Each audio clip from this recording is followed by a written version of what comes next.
Hello friends, कैसे हैं आप सब लोग। तो शेज़वान सॉस का वीडियो डालने के बाद आप सभी ने शेज़वान चटनी की रिक्वेस्ट की है, तो आज मैं लेके आई हूँ आपके लिए शेज़वान चटनी। वैसे सॉस और चटनी में बहुत ज़्यादा फ़र्क नहीं होता है, बस थोड़े इंग्रेडिएंट्स इधर उधर होते हैं और थोड़ा सा रेशो का फ़र्क होता है। तो चलिए शुरू करते हैं। तो ये बढ़िया सी स्पाइसी चटनी बनाने के लिए यहाँ पर मैंने लिए सूखी लाल मिर्चें। ये कश्मीरी लाल मिर्चें हैं जो कि है 100 ग्राम। तो ये मेरे को ईज़िली मिल गई आसपास, तो मैंने लेके आई है। पर अगर आपके पास आपको ये कश्मीरी लाल मिर्ची नहीं मिले, कहीं कहीं पे अवेलेबल नहीं होती है, तो फिर इन दैट केस आप क्या कर सकते हैं ना, आप ये रेगुलर सूखी लाल मिर्च होती है ना, ये वाली, ये थोड़ी सी तीखी होती है, थोड़ी ज़्यादा स्पाइसी होती है, आप ये वाली मिर्चियाँ भी यूज़ कर सकते हैं। ये वाली बहुत ईजिली मार्केट में मिल जाती है। तो ये अगर आप यूज़ करेंगे ना, तो इसको तोड़ के इसके तो अंदर का बीज है ना, वो थोड़े से निकाल दीजिएगा, मतलब आधी मिर्चियों के बीज निकाल दीजिएगा, तो फिर आपकी चटनी ना बहुत ज़्यादा स्पाइसी नहीं बनेगी। तो मैंने इसकी अभी डंडियाँ निकाल दी है, मैं कश्मीरी वाली यूज़ कर रही हूँ।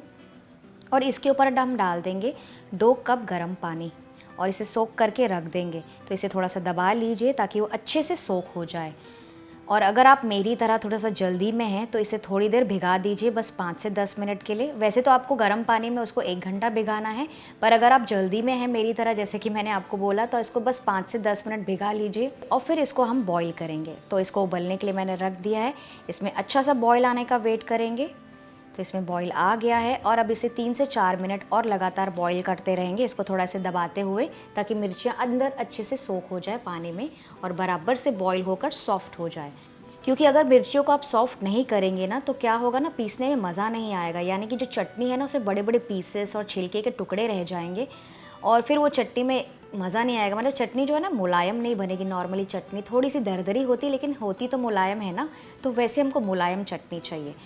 तो बस ये काफ़ी उबल गया है, गैस का फ्लेम ऑफ कर देंगे और इसको ढककर छोड़ देंगे तब तक जब तक ये हल्की सी ठंडी ना हो जाए। तो करीबन 8 से 10 मिनट हो गए हैं, लेड हटाकर चेक करते हैं। ये देखिए मिर्चियाँ अच्छी तरीके से सॉफ्ट हो गई और काफ़ी फूल भी गई अपनी साइज़ से थोड़ा सा, और ये ठंडी भी हो गई है। तो इसको अब हम ट्रांसफ़र कर लेंगे मिक्सी में। तो सब मिर्चियाँ डाल दीजिए। तो एक्चुअली इस केस में सारी मिर्चियाँ मैं एक साथ नहीं डाल रही हूँ, उसे थोड़ा थोड़ा करके डालेंगे और इसको आप 2 बैचेस में पीस सकते हैं। और इस मिर्ची को ना बहुत ज़्यादा फाइन या फिर बहुत ज़्यादा स्मूथ नहीं रखना है, नॉर्मली जैसे आप शेज़वान सॉस के लिए रखते हैं, क्योंकि वो सॉस है वो थोड़ी सी स्मूथ होती है। और आज जो हम बनाने जा रहे हैं ना, वो चटनी है, तो इसे हमें थोड़ा सा दरदरा रखना है। और जो पानी है ना, इसको भी हमें फेंकना नहीं है, ये बहुत ही फ्लेवरफुल पानी है, इसको हम बाद में चटनी की कंसिस्टेंसी को एडजस्ट करने के लिए यूज़ कर लेंगे। तो इसे पीस लेंगे अभी। तो ये देखिए मैंने मिर्चियों को पीस लिया है। ये ना थोड़ी सी दरदरा टेक्सचर के, मैं आपको दिखाती हूँ फोक से। देखिए इसका टेक्सचर ना थोड़ा सा दरदरा है, ये एकदम फाइन, एकदम स्मूथ नहीं है, बिल्कुल ऐसा ही टेक्सचर चाहिए हमें। नेक्स्ट एक पैन में या फिर कढ़ाई में मीडियम फ्लेम के ऊपर मैं ले रही हूँ करीबन 5 से 6 टेबलस्पून तेल। जी हाँ फ्रेंड्स, इस रेसिपी के लिए तेल थोड़ा ज़्यादा ही लगता है, ताकि आपकी जो चटनी है ना, आप ज़्यादा दिन तक के स्टोर करके रख सकते हैं। इस तेल को पहले हम गरम कर लेंगे मीडियम फ्लेम पर, और उसके बाद फ्लेम थोड़ा सा कम कर लेंगे। और आप इस रेगुलर तेल के बदले आप चाहें तो तिल का तेल भी यूज़ कर सकते हैं।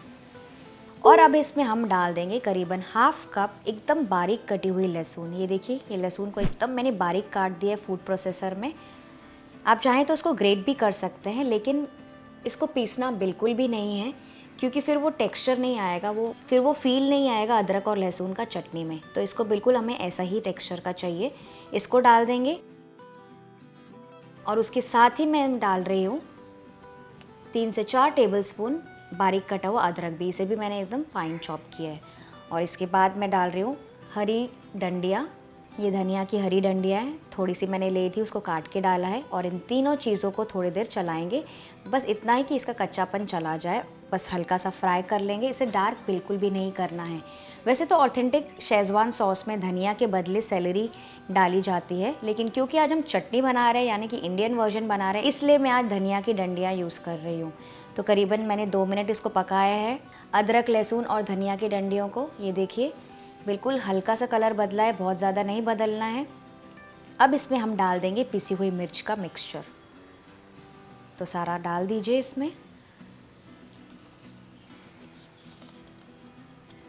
और इसे भी मिक्स करके पकाएंगे अदरक और लहसुन के साथ लो टू मीडियम फ्लेम पर ध्यान रखिए फ्रेंड्स, यहाँ पे फ्लेम का आपको लो कर देना है, वरना क्या होगा ना, ये इसके जो छींटे हैं ना वो बाहर आने लगते हैं, मतलब इसके छींटे आपके मुंह पर आ सकते हैं।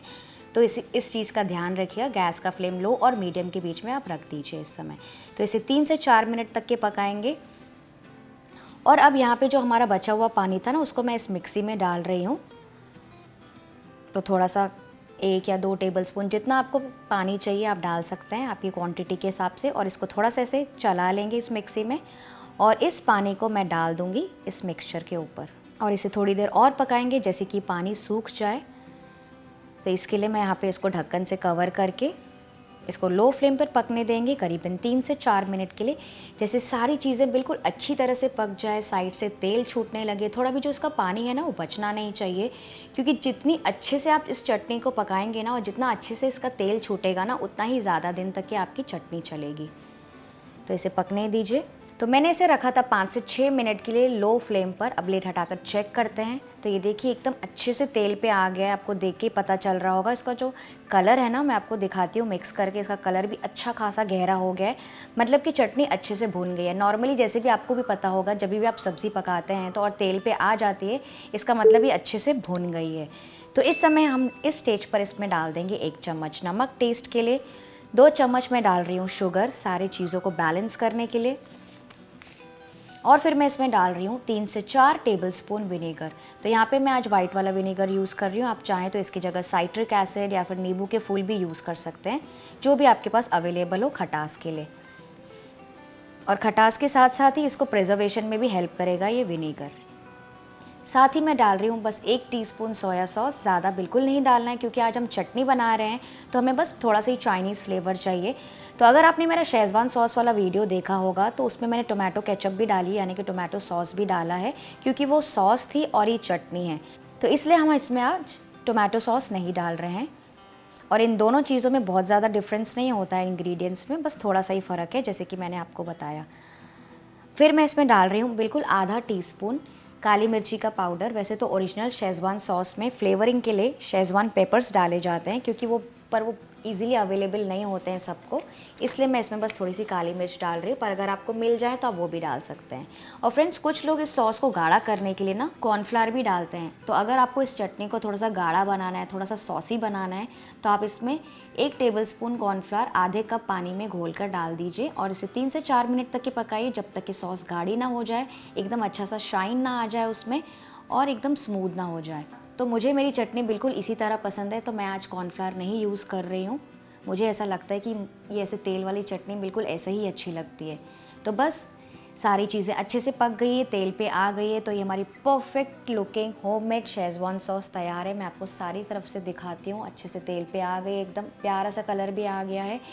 इसको आप स्टोर कर सकते हैं किसी भी एयरटाइट कंटेनर में, फ्रिज में, और ये अच्छी रहती है करीबन 3 से 4 हफ्तों तक, अगर बच जाए तो। और फिर आप इसे यूज़ कर सकते हैं फ्राइड राइस के लिए, रोल्स के लिए, रैप्स के लिए, सैंडविचेस के लिए, एज अ डिप आप यूज़ कर सकते हैं, समोसा के लिए, स्प्रिंग रोल के लिए, या फिर चाहिए तो सिंपली पराठे के साथ एंजॉय कर लीजिए, या फिर थेपला के साथ।